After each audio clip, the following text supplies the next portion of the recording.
Hi guys, welcome back to the channel. Yes, it's not dead. It's true, I haven't posted a video in I think like 4 months, but somehow the channel like lives on. I've had more people subscribe since I stopped posting videos regularly than back when I did post videos regularly, so that's interesting. At least people, I guess, are interested in what I have to say on the channel, so that's a good thing. I'm back now with another TBR. I don't normally do TBRs, but as you might tell from the title, I am doing Jane Austen July this year. Now, last year, I was definitely a watcher of BookTube, but I hadn't started my channel yet. I think I started the channel about 10 months ago. So at the time, I was just watching a lot of people's channels, so I did follow Jane Austen July, but I didn't really participate. I didn't read any Jane Austen that month. Of course, we were deep in the pandemic at that point, and I just had other things going on, and I didn't really think about starting my own channel. I had my other YouTube channel, and I did review books on there, but it was kind of different. They were all about the Camino de Santiago for the most point, and then I decided, well, if I'm going to be reviewing books, maybe I'll just start a BookTube channel. So that came after last month's Jane Austen July, but I was aware of it at the time. I didn't read anything for the challenges, but this year I kind of have gone a little bit overboard. I've got a big haul of things that I've bought, but probably I'm not going to read because that's my style, is to just buy things, not read them. I think that's a lot of people who are readers' dilemma is, yeah, we purchase more than we can actually physically read. But it's good. I've got a good like backlog now of Jane Austen books. The stack just looks intimidating already. So if you don't know about Jane Austen July, which is what everyone says in these videos, it's a month-long reading challenge that's hosted by Marissa from Blatantly Bookish, Katie from Books and Things, and now Claudia from Spencer's Library, which is great because she's like one of my favorite booktubers, and I actually like a lot of the things she talks about, not just like book related, but some of her other videos. And yeah, a month-long challenge about Jane Austen. So I'm really prepped up. I haven't brewed any tea today because I'm about to go to the cafe, so I didn't want to like make tea now and then go get tea. It just wouldn't make sense, but I am totally stocked up because I just bought my new box of Yorkshire tea. So I have some real Yorkshire British tea here, English tea. A whole box to get through this month. And I have a new mug, which I just bought, which is Jane Austen mug. Oh my gosh, the glare. There we go. I got a brand new Jane Austen mug. This is really cool. It's got some Jane Austen quotes and things on it. I saw this online and I just had to pick it up. Haven't even unwrapped it yet, but this will be what I drink my tea out of in a future video. There we go, no glare on Jane there.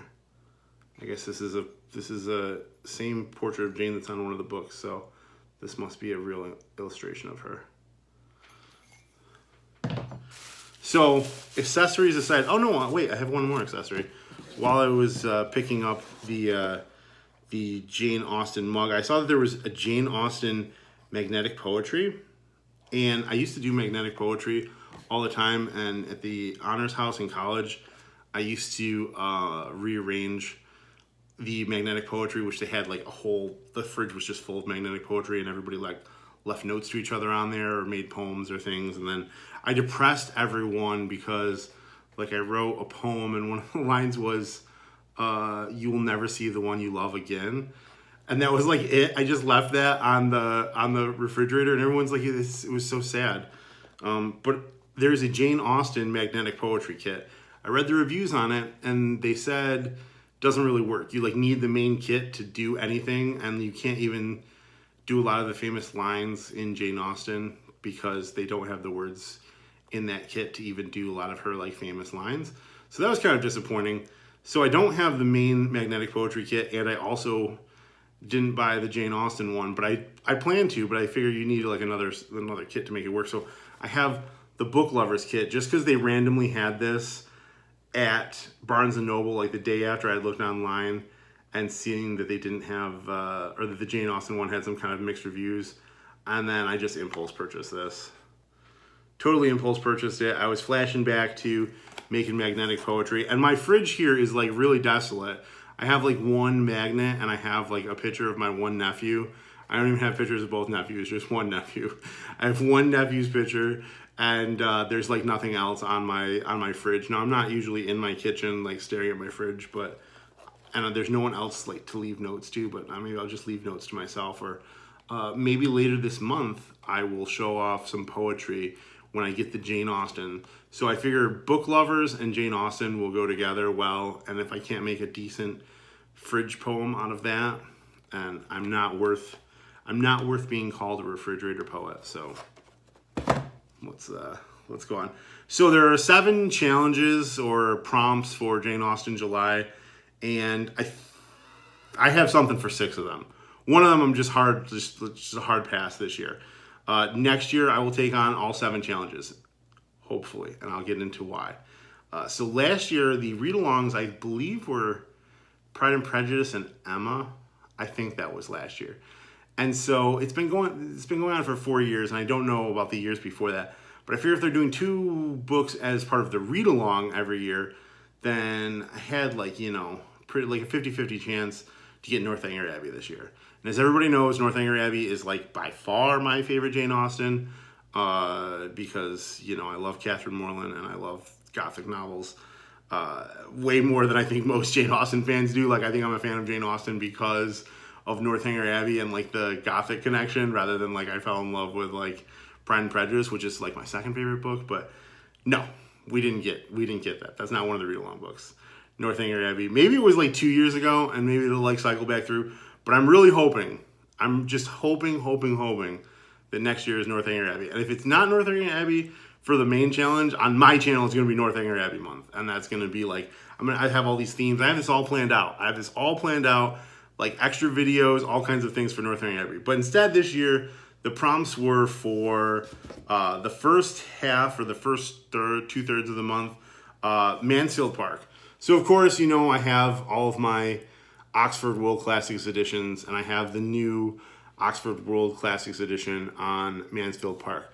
Now, this month I want to make a video when I get a few more books in, actually, that I've ordered, all about the Oxford World Classics, Jane Austen, and why the hell do they publish the books like this? That's going to be like basically the theme of this video. I'm going to run through every one of the currently published World Oxford Classics edition of Jane Austen and why they're so weird and why they're published this way. But at least with Mansfield Park, like we have just a copy of Mansfield Park here, and it's of the new run. I think this one was maybe edited in 2008 is this new edition or something like that, which is when a lot of these came out.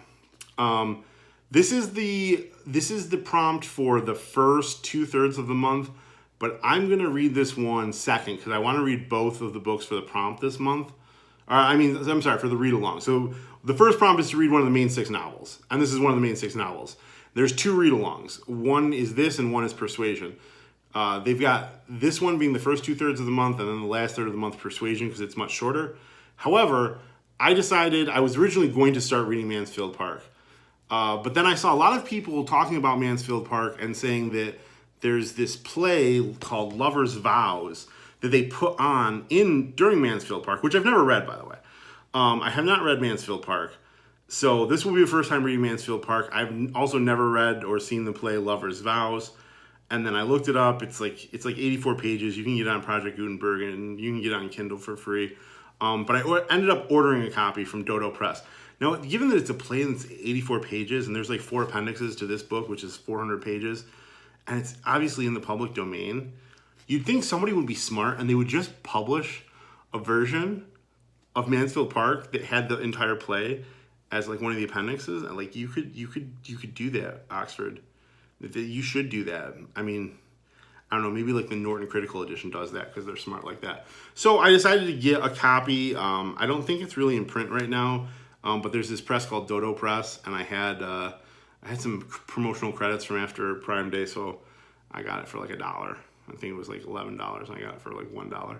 So I was like, all right. But that hasn't come in yet. Dodo Press takes a little bit of a while if you order something from them. So I do have a copy of Lover's Vows, but I was like, well, they put on Lover's Vows, I think, in like the first volume of this, which was it was a 3-volume book at the time. So I didn't want to get this, read this, then read Lover's Vows if the whole point of reading Lover's Vows is to get more insight on this book. So I decided, well, I don't want to wait until the 7th when that book is going to come in, and I don't want to read it online. So what am I going to do? I'm like, I'll just read Persuasion first. So this is going to be the second of the 2 main novels that I plan to read this month. Mansfield Park. Somewhere in there, I'm going to read Lover's Vows as well. And I do plan to get through this. The main 2 books, I do plan to get through this month. So that's a definite. And also Lover's Vows. So obviously the next book is Persuasion. You can see from my bookmark, I've already started Persuasion. And right after I make this video, I'm actually going to go to the cafe. I'm going to get a chai. I'm going to read Persuasion. Yeah, I don't have much to say about Persuasion right now. I'm chewing through it, as you can see. So it is the 4th already, so I'm probably a little bit behind. So we did a switcheroo with Persuasion and Mansfield Park for the main read-along. Now, the second challenge is to read something from Jane Austen that is not one of her main 6 novels. And so I have, of course, Northanger Abbey. However, for some reason, Oxford World Classics has Northanger Abbey and other works. So this one, instead of getting its own edition, Northanger Abbey is in an edition that includes Lady Susan, the Watsons, and Sanditon, which are like the 3 main, non-novels. There's Lady Susan is like a novella. The Watsons and Sanditon were unfinished novels. So those are like kind of the other main 3 works of Jane Austen. You could really pick any of those to do the second prompt. I'm just really complaining about the fact that Northanger Abbey is not given like its own edition, but is put in this edition that has all of the novellas shoved in it. I feel like it's this kind of a downgrade to Northanger Abbey. They wouldn't do this to Sense and Sensibility. They wouldn't do this to Pride and Prejudice. You could say those are longer books, but no, it's because they have more esteem. They didn't do it to Persuasion, and Persuasion's small too. No, Northanger Abbey got the shaft. Northanger Abbey was like, oh, Northanger Abbey and other works, because you wouldn't just buy Northanger Abbey. And it's like, yeah, I would. Yeah, I would. I would just buy Northanger Abbey. Why didn't you? Why? Where's the lack of respect for Catherine Morland? Why? So I could just go into this volume and I could read any of the other 3 kind of major works, secondary works of Jane Austen. So you're thinking, well, all those secondary works are published, at least modernly, because I know the editions have changed over time, but this is the newest edition. So then why, dear watcher, does this exist? This is the also very modern Oxford, the very current edition, Oxford University Press, the World Classics, Sanditon, just Sanditon. It's tiny. I mean, it's not like all 3 of her minor works. This is just Sanditon.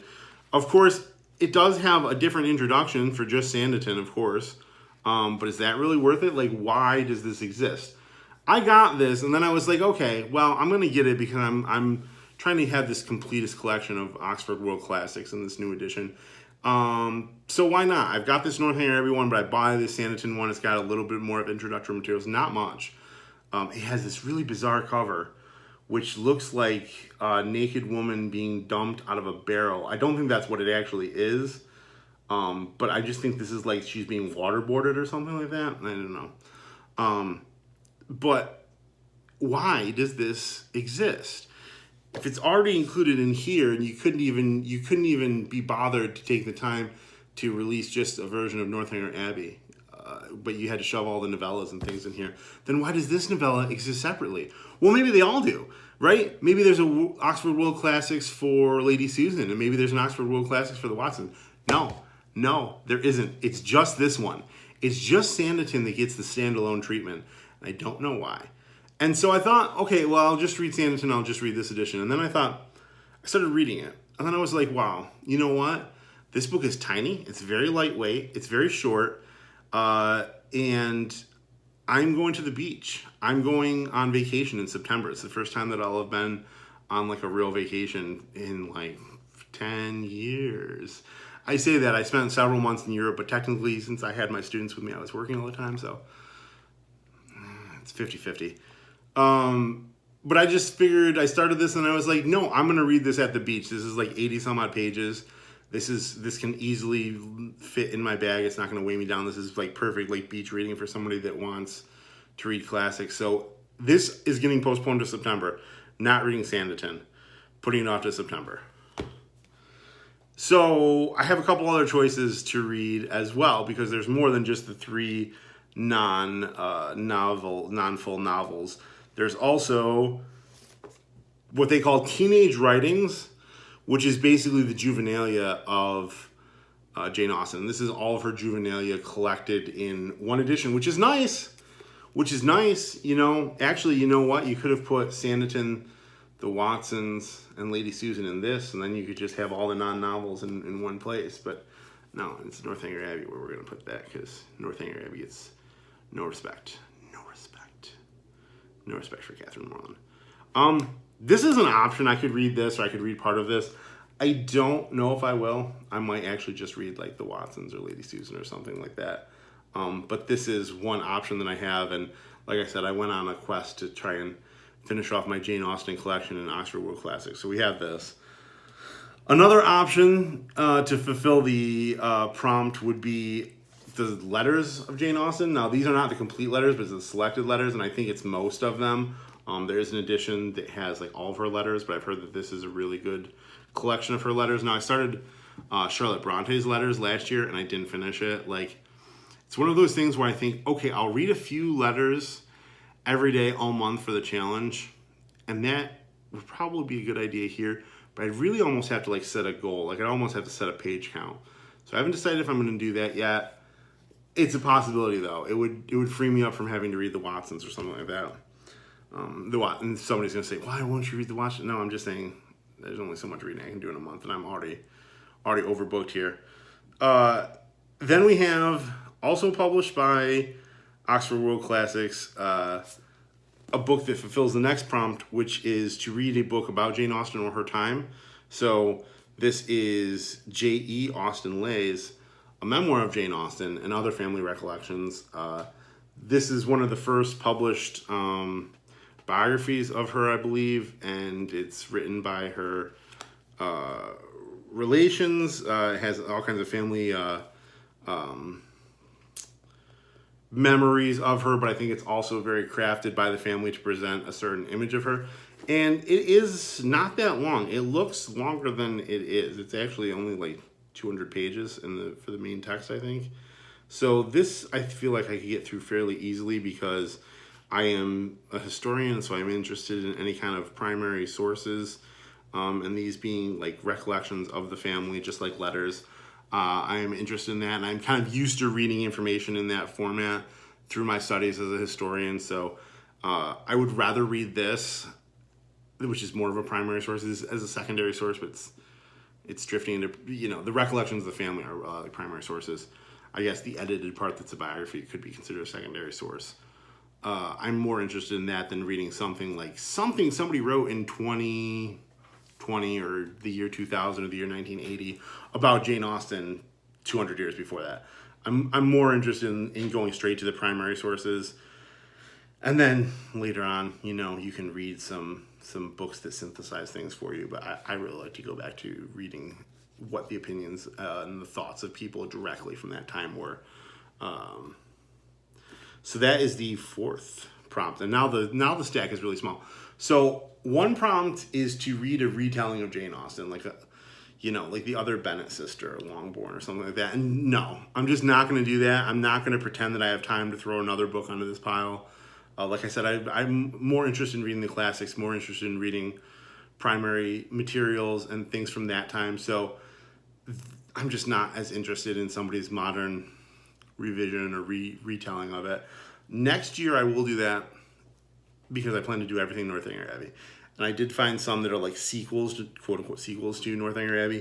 And I think that would be fun to review. I want to see how much like a Gothic novel they went, whether Catherine is, is she like less of that silly girl? I don't think she's a silly girl. I think she's a person with like a wonderful heart and a wonderful imagination. But is she still like that, or has she grown up? Which way are they going to take the character? And I'm going to judge the authors based on what they think Catherine Morland was like after Northanger Abbey, like in what way they think her personality changed or didn't change. I will judge you based on that. So next year I'm going to do a retelling or adaptation. This year I'm not going to do that. So the final reading challenge is to read something of a contemporaries of Jane Austen. So I've got a few different things. So I'm not going to include the books that I'm going to review this month, because I read these last month and I'm got reviews forthcoming of them. But I one contemporary of hers would be Percy Shelley. So Percy Shelley, these are the 2 Gothic novels that he wrote, which are in this very strange old version of the Oxford World Classics. I'm going to post 2 separate reviews of these because I kind of want to consider them on the merits of these. He wrote these when he was 18 and 19 years old, right before he got kicked out of Oxford. Ironic. But I want to review these, but I'm not going to consider that because I already finished them before this month started. So what other contemporaries of hers are there? Well, one is Anne Radcliffe, and I already reviewed the Castles of Athlone and Dunbayne, which I'm going to say is, look, these are even different too. I'm going to talk about that in my review. So the second book, which I want to review all 6 of Anne Radcliffe's books as well, is A Sicilian Romance. So I've got a review of this coming. And then going back into the world of Northanger Abbey, I have bought The Castle of Wolfenbach. So this is one of the books that is on the list that Isabel Thorpe talks to Catherine Morland about. And this is one of those Horrid 7 novels. And they've all been republished now. Some of them were considered fictional or lost. But this is the Valancourt Books edition. Some of these have been out of print for 200 years. They have published all 7. All 7 of those books, not including the Anne Radcliffe books that they talk about in Northanger Abbey, but they've published all 7 of the Gothic novels. And I just bought this new edition. Beautiful edition. Look at that black. Look at that beauty. Look at that shiny cover. They've done a really great job with these. They've all have new introductions. They've all been corrected. They've all been reprinted for the first time in decades or sometimes centuries. Sometimes these books there's only 1 surviving copy's ever been found. So all 7 of these are in print, and I would actually by next year to have read all 7 is actually one of my challenges. So that next year I can make that cool Northanger Abbey content. There's a huge just trailer. This TBR is going to be a 25-minute trailer for next year's TBR. But the Castle of Wolfenbach, if I don't get through this month and I do Anne Radcliffe instead, I'm probably going to read this next month, and we'll make it like Jane Austen August, which would have had a different alliteration than Jane Austen July. So I am going to read this very soon, and this is going to be part of my Gothic review. So we do have at least 4 Gothic novel reviews coming up sometime soon. The other 2 challenges, there's 2 more challenges, and they're watching challenges. I don't have anything for one, but for the other, I bought this last year and I watched it last year, but we just watch it every year. 1995 Pride and Prejudice. It's, it's stupid and it's repetitive, but just this is it. This is the definitive Jane Austen movie. You're never going to do better. What are you going to do? Clone Colin Firth? It's just not going to happen. Oh, my discs are falling out. Oh my gosh. But you're just not going to beat this one. It's the best adaptation ever. I'll just rewatch it. And also, I bought this Blu-ray DVD combo. Don't remember how much it was. But it has a ton of special features. Let me read off the special features here real quick. From page to screen, The Making of Pride and Prejudice. Pride and Prejudice, a turning point for period dramas. Restoration featurette. The definitive Pride and Prejudice. Love or Money, Courtship and Marriage in Pride and Prejudice. The music of Pride and Prejudice. Lifestyles of the wealthy in the early 19th century England. So there are a ton of bonus features on here. I never watched any of them last year. So I think what would be nice is if I can rewatch this, especially because this is just when I'm tired after work and I don't want to do a lot of reading, I can totally just pop this in. So I'm going to rewatch the Pride and Prejudice, and I'm going to watch every single bonus feature on the Blu-ray, and then I will review the Blu-ray. And then the other challenge, so this one is a direct adaptation. The other prompt is a modern adaptation, so something like Clueless or Bridget Jones's Diary, and I don't have anything for that. However, I did see online that there is a movie called Modern Persuasion.